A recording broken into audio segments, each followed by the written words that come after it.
देखिए आपने जो सीजीएल एग्जाम दिया था उसका प्री और इसमें थोड़ा सा ही डिफरेंस है, केवल क्या कि वहां पे जीएस थी, यहां पे जीएस नहीं है। तो आपके लिए गोल्डन चांस ये है क्योंकि सेम टू सेम ही है, उसका लेवल भी थोड़ा सा नीचे होगा, लेकिन आपकी यहां पे वैकेंसी ऑल इंडिया वैकेंसी नहीं है, ऑल इंडिया बेसिस पर नहीं है, स्टेट वाइज पर है, इसलिए इसकी कट ऑफ भी कम नहीं जाएगी क्योंकि स्टेट वाइज में आप समझ रहे हैं कि और आप एक ही स्टेट का सिलेक्ट कर सकते हैं। तो आपको आप ये अपने सुविधा के अनुसार, अपनी एबिलिटी के अनुसार आप ये जरूर चेक करें कि आपको कौन सा सर्कल, कौन सा सही सर्कल सूट कर रहा है और उसी के अनुसार आप उसकी वैकेंसी के अनुसार आप पढ़ें। अगर वैकेंसी कम है तो आपकी कट ऑफ बहुत ज्यादा जाएगी और इसलिए आपको बहुत ज्यादा कट ऑफ में कंपटीशन के लिए आपको अच्छे मार्क्स लेके आने होंगे। तो अपनी प्रिपरेशन में ध्यान दें, बैंकिंग रीजनिंग पढ़ ले थोड़ा, और इंग्लिश को आप रहने दें क्योंकि इंग्लिश को आप जो लेवल आपका सीजीएल का था वही सीजीएल का यहाँ पे एग्जाम लेवल है। न्यूमेरिकल एबिलिटी में कैलकुलेशन हो सकता है थोड़ी सी ज्यादा हो, तो आप क्वांट्स के क्वेश्चन करें लगभग 10-15। दोस्तों क्या हाल है आपका, आशा करता हूं अच्छे होंगे। तो ये वीडियो आपके लिए बहुत इंपॉर्टेंट होने वाला है क्योंकि आपने देख लिया होगी एसबीआई की जो जूनियर एसोसिएट्स उसकी रिक्रूटमेंट की नोटिफिकेशन आ चुका है और उसकी वैकेंसी भी स्टेट वाइज या सर्कल वाइज दी हुई है, और आपको लेकिन वहां पे उसकी लोकल लैंग्वेज का जो एग्जाम होगा वो आपको क्लियर करना होगा और वो लोकल लैंग्वेज आपको आनी चाहिए।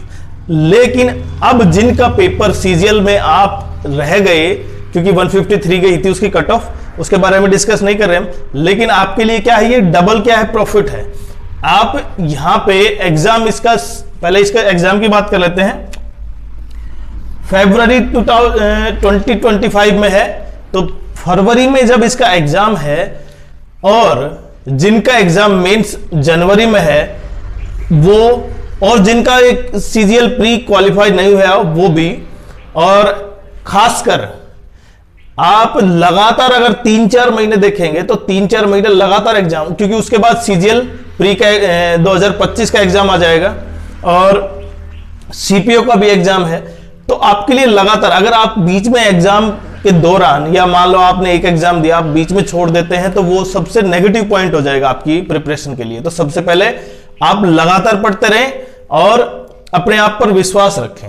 अब वापस आते हैं नोटिफिकेशन पर कि एसबीआई ने जूनियर एसोसिएट्स की जो सर्कल, स्टेट वाइज सर्कल बनाए हुए हैं उसमें अपनी अपनी रिक्रूटमेंट की पोस्ट नोटिस जारी कर दिया है। उसके लिए ग्रेजुएट होने चाहिए। दूसरा, क्योंकि अब सीजीएल भी सेम ग्रेजुएट है, दोनों पे लिए लाई करता है।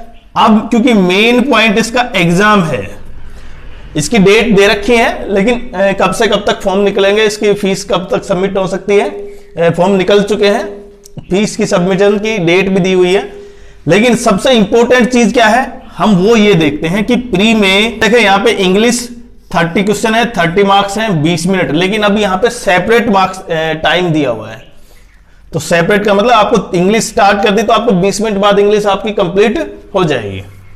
न्यूमेरिकल एबिलिटी, और इसमें क्वांटिटेटिव अप्रोच चाहिए, मतलब आपको कैलकुलेशन में थोड़ा सा पावर चाहिए जिससे कि जल्दी जल्दी कर पाए। उसमें 35 क्वेश्चन है, 35 मार्क्स, ये भी 20 मिनट का। और रीजनिंग, तीसरा पार्ट रीजनिंग है इसमें, वो भी 35 क्वेश्चन 35 मिनट और 35 क्वेश्चन 35 मार्क्स 20 मिनट। तो टोटल हमारे पास कितने हैं, 1 घंटा, 100 मार्क्स हैं और 100 ही क्या है, क्वेश्चन है। अब 1 घंटे में आप कितने क्वेश्चन एक्स्ट्रा कर पाते हैं वो सबसे इंपॉर्टेंट है, क्योंकि इसकी भी कट ऑफ ये मान के चले, ये कहा गया था सीजीएल की जो कट ऑफ का कारण क्या था कि उसमें बैंकिंग और यूपीएससी के बच्चे बैठ रहे थे, लेकिन अब यूपीएससी के बच्चे वहां पे नहीं पहुंच पाएंगे क्योंकि वो इसमें फॉर्म नहीं अप्लाई करेंगे। तो आपके लिए केवल बैंकिंग और सीजीएल के जो या सीएचएसएल के जो कैंडिडेट है वो बैठ रहे हैं।